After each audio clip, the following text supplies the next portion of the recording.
Hello, I'm Peter Van Dusen, and this is the campaign edition of Primetime Politics on CPAC, day 4 of the federal election campaign.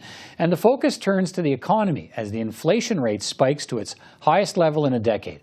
A big election surprise to talk about in Nova Scotia as the Progressive Conservatives win a majority government there. Could there be an impact on the federal campaign?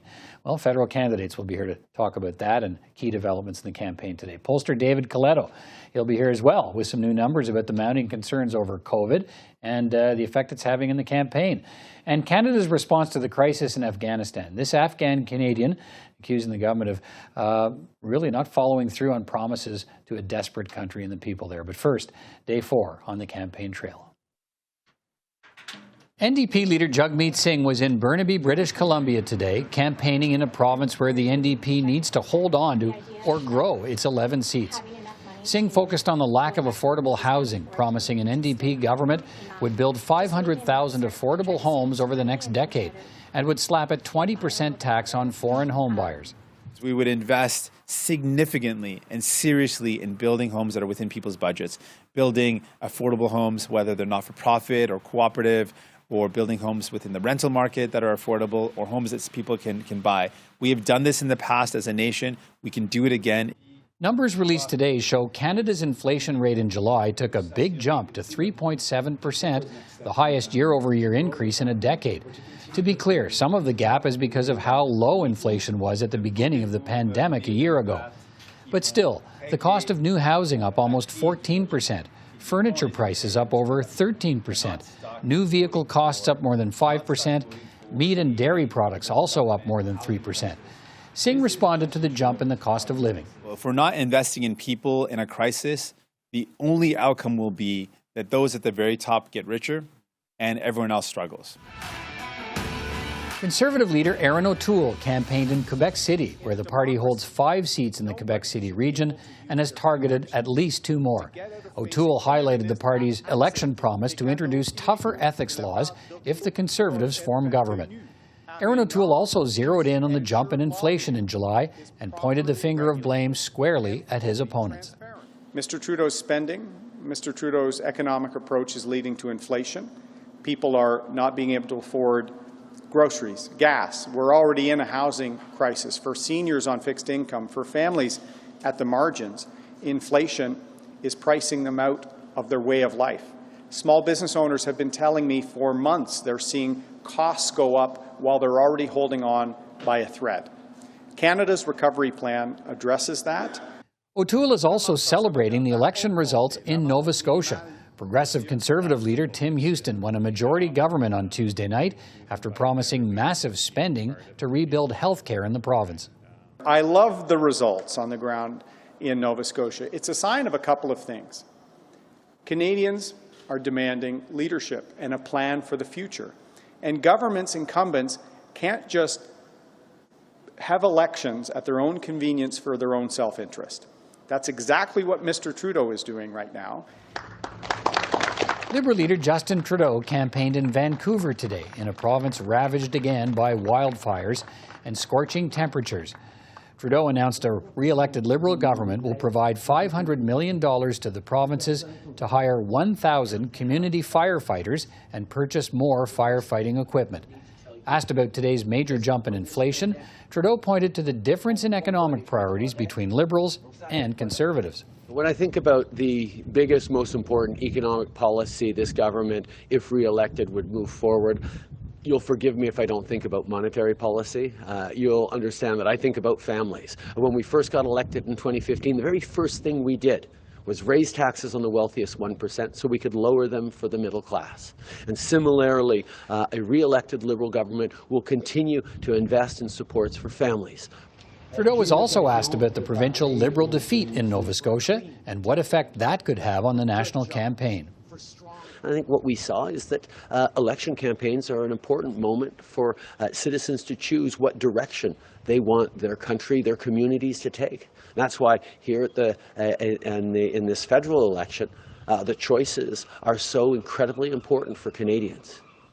Bloc Québécois leader Yves-François Blanchet made a stop along the Canada-U.S. border today, where he criticized the Liberal government's handling of the pandemic. Instead of terribly sad improvisation as we have seen in the last year and a half, resources and procedures that have to be implemented, that would have to be implemented, was such a crisis to come again, or another part of the present crisis was to come again, people would know what to do. And Green Party leader Annamie Paul campaigned in Toronto, where she called for enhancements to Canada's social safety net. And that's the kind of day it's been, day 4 of the federal campaign. Well, housing and the cost of living, big issues on the campaign trail today, and lots of politicos looking at those election results in Nova Scotia last night and wondering whether those results might have any bearing on the national campaign. Let's bring in 3 candidates to talk about the campaign today. Sean Fraser is the Liberal candidate and incumbent MP in the Nova Scotia riding of Central Nova. Eric Duncan is the Conservative candidate and incumbent MP in the Ontario riding of Stormont, Dundas, South Glengarry. And Lisa Roberts is the NDP candidate in the riding of Halifax. Good to see you all. Mr. Fraser, let me start with you. Pocketbook issues coming up on the campaign. Today's Canadians hear an inflation rate for July of 3.7%, a big jump. What's your party doing to help Canadians deal with the rising cost of living? Well, look, thanks for the question, Peter. And it's been a priority for our government from the very time we got elected to make sure that we could help address the affordability issues that impact the quality of life for folks. The very first thing we did when we got elected was raise taxes on the wealthiest so we could cut them for the middle class. We introduced the Canada Child Benefit to put more money in the pockets of 9 out of 10 Canadian families, and have had a series of policies since then that are directly trying to put more money in the pockets of families in need. Over the course of this pandemic, when you see a jump in the number, 3.7% year to year, July to July, how much does that concern you? Well, if you actually dig into the details and you look at what actually constitutes the increase, what you'll see is there was a significant increase in the price of gasoline, which is normally a very serious thing. But in July of last year, of course, when people were just finally starting to drive around a little bit in the summer after the first wave, prices were severely depressed. The target rate for the Bank of Canada is between 1% and 3%. They've indicated publicly on many occasions that this is well within the normal rate of fluctuation.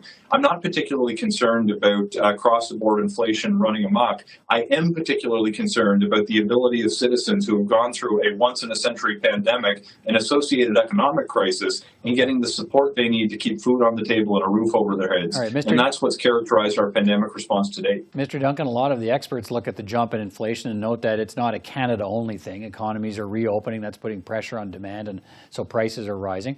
What specific policies is your party advancing to make life more affordable for Canadians? Well, Peter, again, just what we heard there, with all due respect to Sean, they're talking about things that were done 6 years ago. I think Canadians, when they're looking at the inflation crisis that we've got here now, the highest in 20 years, 3.7%. And it is twice as high nearly as what the government's target is. So it is a serious issue and one that we need to address, and it's showing that the Liberals' plan is not working. By contrast, what are we going to do? We have Canada's recovery plan that's focusing on getting our economy firing on all cylinders. We can get supply up, we can get people back to work, get everything going, like I said, firing all up again. That is going to help our economy. That's going to lower cost of living. And again, our party has a very good record when it comes to supporting Canadians and lowering the cost of living. We have a full detailed plan.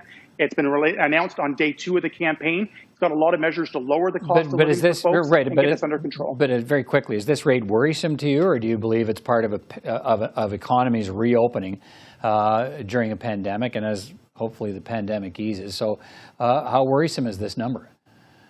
Very worrisome, Peter, because again, the government's own target through their own projections and goals was 2%.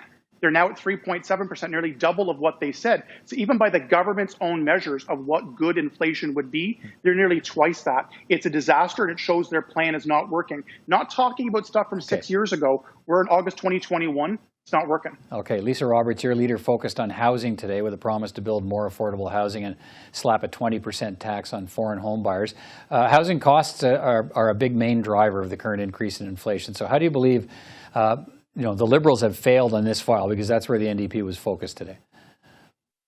Well, absolutely. They have failed to tackle a housing crisis, part of which we see in the rise in housing prices.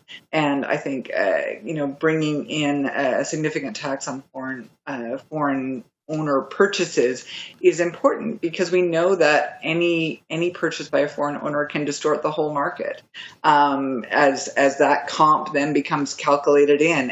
And frankly, when Canadians have not seen the sort of wage increases to keep up with the increase in real estate prices, that's having a real impact on people's families, on people's ability to even start families. And so we need leadership on that, and we need leadership that is grounded in a belief and in a commitment to housing as a human right, as opposed to housing as a financial asset, right, which is what we are seeing across the country. Let me stick with housing, Mr. Fraser, and very quick answers if I can from all of you. Time is short tonight, but how Liberals have made lots of promises about housing. You've got a national housing strategy, but a lot of critics say it's not moving quickly enough. How much focus does there need to be on that issue, and is there on that issue in this campaign?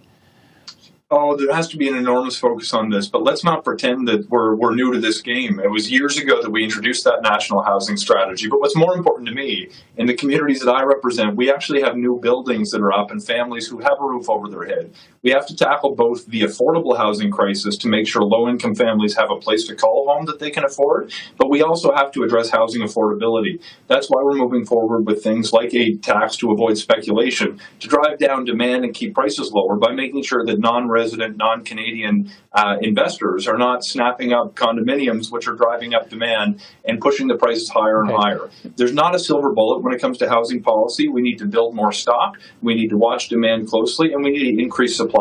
The policies that we put in place are doing precisely those things, and yes, I wish it could happen faster, but our mission is to eradicate homelessness in Canada and make sure that every Canadian has a home that they can afford. Mr. Duncan, let me hear you on housing policy. So on housing policy, we have in our platform to build 1 million new homes over the course of 3 years. We're going to partner with provinces and municipalities more aggressively to get more homes, new homes built. That's going to help get more into the market. That's going to help with pricing. And one of the things, Peter, as well, as a detail piece as well, when we do transit-oriented infrastructure in cities, we're going to focus new density and residential density around transit stations. That's good for transit users. That's good for supply in new homes. And that's actually going to tangibly address the issue. Again, the Liberals are saying, give us a 7th year and we'll try to fix it. We've got a plan that'll come into effect right away, not theoretically years and years away. Lisa Roberts, let me hear you on the need for a refocus on this issue. As I say, your leader talked about it today, but where do we need to go here? Well, I think we need to look at how we support housing to be built and to be acquired by the cooperative sector, by the nonprofit sector, and by the government, be it provincial or municipal. What we have seen and what we are seeing here in Halifax, where people are protesting about the eviction of people who are homeless and living in shelters and in tents today, is government support going to developers in response, in exchange for relatively unaffordable housing for most people for relatively short periods of time. So we need a reorientation of the national housing strategy towards housing that people can afford. Okay, I need really quick answers here. I want to turn to the election results in Nova Scotia last night. Progressive Conservatives sweeping the Liberals out with a new majority government there. Mr. Fraser, as a Liberal candidate for the party in Nova Scotia, what do you think those results could have on support for the Liberals in the national election? Look, let me begin by saying congratulations to my friend and neighbor, Premier-designate Tim Houston. Although there was certainly a clear result last night with the majority PC government, even Tim was very clear to distinguish the PC party in Nova Scotia from the federal counterparts with the Conservative Party of Canada. When you look at policies around climate change, around childcare, around gay conversion therapy, around the legalization of assault weapons, it's very clear they are not the same party. You know, I'd suggest that I probably have more in common with my progressive Conservative counterparts in Nova Scotia than they do with their federal counterparts with the Conservative Party of Canada. Mr. Duncan, what is a win by a red Tory? Does it have any influence on the national vote? The vote, absolutely. I think it shows momentum. I think it shows campaign matters. Tim Houston was down 26 points in the polls. Elections matter. He ran a great campaign. The Liberals ran a bad campaign. They won a majority government on a clear, concise message of economic recovery and a detailed plan. Peter, we've got the same thing here. The first couple of days of the campaign, Justin Trudeau has been saying gaffe after gaffe, going back on retractions. We've been getting a solid message out. I'm seeing a lot of similarities, and kudos to all my friends. I was texting lots of candidates and volunteers. Okay. I'm smiling from ear to ear today. All right. Lisa Roberts, final word to you here. What do those results mean in Nova Scotia, the national campaign? Well, I mean, it means that a lot of NDP volunteers are pretty tired because they've just been through a provincial campaign, but we're also fired up. I think we really had an impact on this campaign in terms of putting housing and the affordability of housing right at the center of the campaign, including, fighting for rent control. And we have won 3 out of 5 of the provincial constituencies that make up the federal riding of Halifax, where I'm going to be the candidate. And will be very grateful if those same voters will come out. All and right, so support me. there could be a direct personal benefit for you. We'll see on Election Day. Thank you all for your time tonight. Appreciate it. A pleasure as always. We'll talk again soon.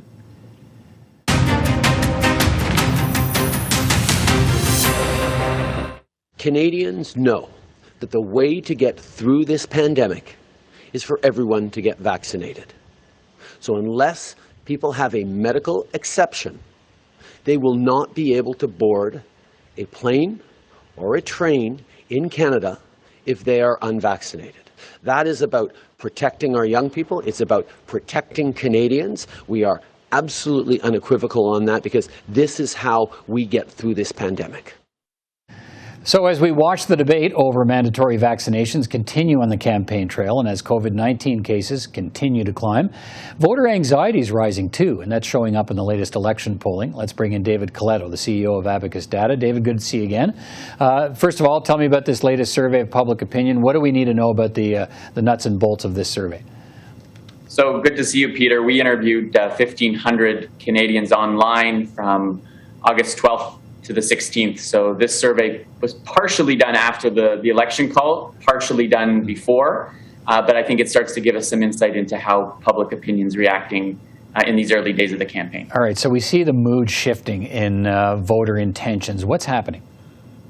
Well, we've seen a decline in Liberal vote share. They're still in the lead at the national level. They've got a 5-point lead over the Conservatives. They're at 33%, the Conservatives at 28%.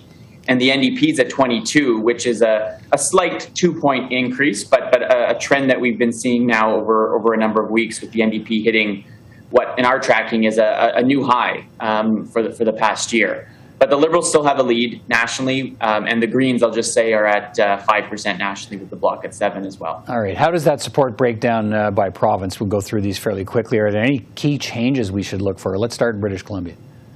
Yeah, British Columbia is a three-way race. I think, we had seen a slightly larger Liberal lead there. I think that's going to ebb and flow. We also typically have a little smaller sample sizes in BC than, say, in Ontario and Quebec.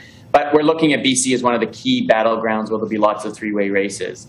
In Alberta and Saskatchewan and Manitoba and the prairies, large Conservative leads, mind you, but the Conservatives seem to have a lower vote share, particularly in Alberta, than they would normally expect. And so that's something for us to continue to watch. It may have an impact on a few seats in Calgary and Edmonton. In Ontario, we see a slightly smaller Liberal lead, but 6 points is probably smaller than we've seen in the past. We're going to continue to watch that with the NDP in third. Quebec has the Liberals slightly ahead of the Bloc by 3 points. That's more or less what we've seen for a number of weeks. And then out in Atlantic Canada, where we had the results yesterday in Nova Scotia and a surprise progressive Conservative win, we've got the Liberals still well ahead by 27 points over the Conservatives and over 20 points with the NDP in second there. Right. Just on that, have you seen anything in your polling numbers that suggests there's any kind of a big shift happening there? People on the campaign today are reading in the possibility that, look, things might be changing in what's largely been a super Liberal-friendly landscape in Atlantic Canada. I think it's too early for us to say that. This survey was done before that result came out, but we see no indication of a big shift towards the Conservatives, say, in Nova Scotia or in any part of the province. But I think it's I think the lesson to take from Nova Scotia, in my mind, is campaigns matter. And so, what we're saying today, although it's the view we have today from our poll, a few weeks from now, we could see something very different, and that's what Nova Scotia continues to remind us. Watch for that. What's happening when you ask Canadians to weigh in on the job the government's been doing? What are you seeing? Pretty steady numbers here. In our latest poll, we have 44% who approve, 41% who disapprove, a slight increase in that disapproval over the last week. That could be related to anything from Afghanistan to the rising number of cases, just a general dissatisfaction with what the government's doing or saying. But always keep in mind that today and at the start of this campaign, government approval rating is higher than it was in 2019. So this remains a stronger position for the Liberal government going into this campaign. And when you ask them to look ahead at where we're headed, what do Canadians answer to that question? Well, here we're starting to see some shifts, right? Fewer Canadians today than compared to last week say the country's headed in the right direction. 41% today compared to 46% last week. That 5-point shift is real, and I think it's related to the rising number of cases of COVID-19 across the country. We also see the same kind of mood shift when it comes to how people feel about the United States' direction, how people feel about the direction of the world more generally. So the campaign started with most Canadians in a fairly positive mood. We're starting to see a little bit of a deterioration. That doesn't mean bad things for the incumbents or good things for the opposition, but perhaps some volatile public attitudes that might impact how people are going to consume politics and think about the election and ultimately vote. All right, let's talk leadership and impressions of the main party leaders. Any significant changes to look for there? No real change from our first survey that we talked about on the weekend. Trudeau's about equal on positive negatives. Mr. O'Toole remains the most unpopular, and Mr. Singh has the strongest numbers going today. A slight increase for Mr. Trudeau's negatives, but overall, the overall story is the same as we saw. And you can see it on your screen there, what these numbers look like. The leaders may be dealing with an increasingly pessimistic electorate here. How worried are Canadians about where we are? Well, this is what's new in our research today, is we're starting to see an uptick in those who say they're getting worried again about the pandemic. A few weeks ago or a month ago, we had far more people saying they're getting less worried than they're getting more worried. Today, we now have the reverse. So 38% of Canadians say over the last few days they are getting more worried about this pandemic. 20% say they're getting less worried. And then when we ask people, do they think the worst is still to come when it comes to the pandemic, or is the worst behind us? Over the last month, we've seen an increase in that pessimistic perspective. So we're not as anxious or uncertain about the future as we were a few months ago in the midst of the third wave. But this is the first time in a number of weeks that we're starting to see increased anxiety, which could either play to the Prime Minister's, real push for mandates for vaccinations and vaccine passports, or might get people thinking, well, maybe this government isn't the best at managing this pandemic. But it's certainly already indicating that public opinion is not static, and the pandemic could play a role in how people approach their vote on Election Day. All right, so some fluidity here perhaps. So we'll keep a close eye on all of these numbers, and we'll talk again soon. David Coletto, thanks for your time. Thanks, Peter. Lots more questions on the campaign trail again today about Canada's response to the Taliban takeover in Afghanistan and efforts by Canada to spirit Afghans from that country. Veterans groups and other organizations frustrated at what they say is the government's lack of urgency in bringing to Canada Afghan interpreters, drivers, others who helped Canadians during the war in that country. Razmin Said is an Afghan Canadian who came to Canada as a refugee, and she is with Red Leaf Canadian Settlement Organization working to bring more Afghan nationals to Canada to escape the Taliban takeover now. Ms. Said, first of all, thanks for your time tonight. I know this is a very stressful time. What have you been hearing from people in Afghanistan, relatives, others who are trying to get to Canada? What kind of danger are they facing right now? Thanks, Peter. Well, the situation is unpredictable, changing hour by hour, and we're in constant fear of our relatives and friends and family in Afghanistan. The Taliban has created multiple checkpoints to stop individuals from entering the airport. There were reports today that the Taliban have killed a number of children for raising the Afghan flag. And we've been hearing on-the-ground reports of the Taliban knocking doors and making a target list. So the situation is it's in need of intervention right now. And you have immediate relatives still in the country, and what are they facing right now?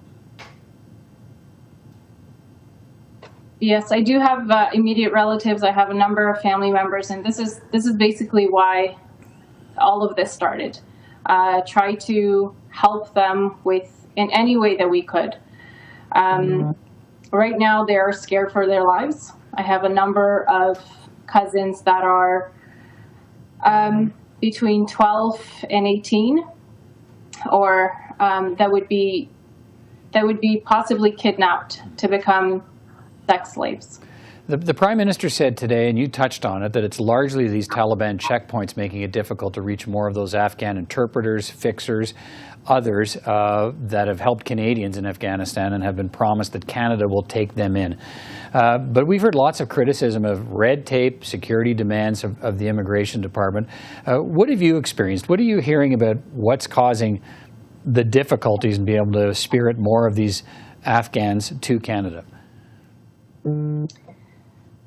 I could only speak for my experience in terms of the work that we've been doing in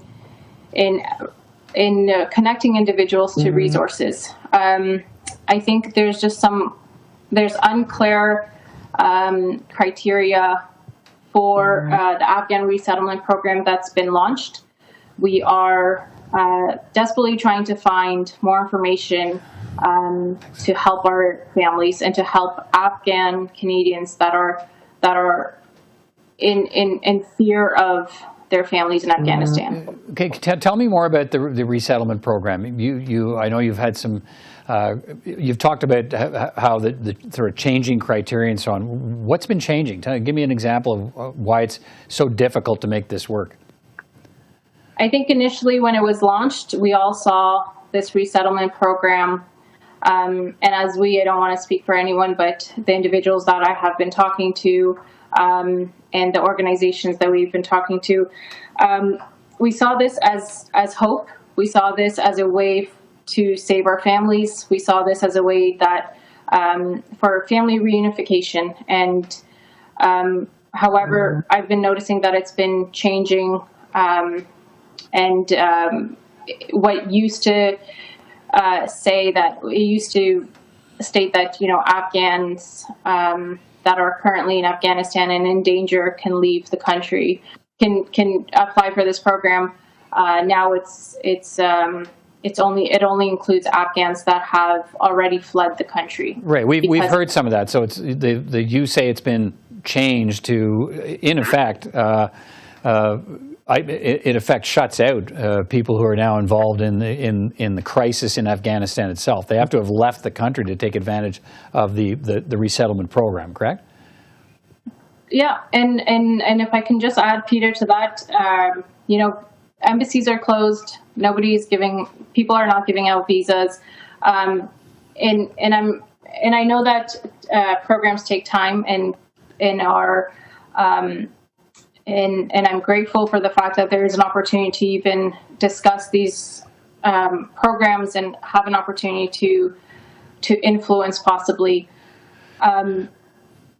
However, I think that we just need to act faster. And as an emergency management responder, I know how quickly we can act. I know how quickly we can design and implement programs. And that's all my ask. I'm not here to move more quickly. All right, we'll keep in touch. Razmin Said, thanks so much for your time tonight, and we'll see where this story goes, and wish you the best of luck. I know it's a stressful time, as I said earlier, and I hope all turns out okay for your family members and relatives still in Afghanistan. Thank you for your time tonight. Thank you, Peter. Appreciate it. And that's all for this edition, campaign edition of Primetime Politics on CPAC. I'm Peter Van Dusen. Thanks for watching. See you next time.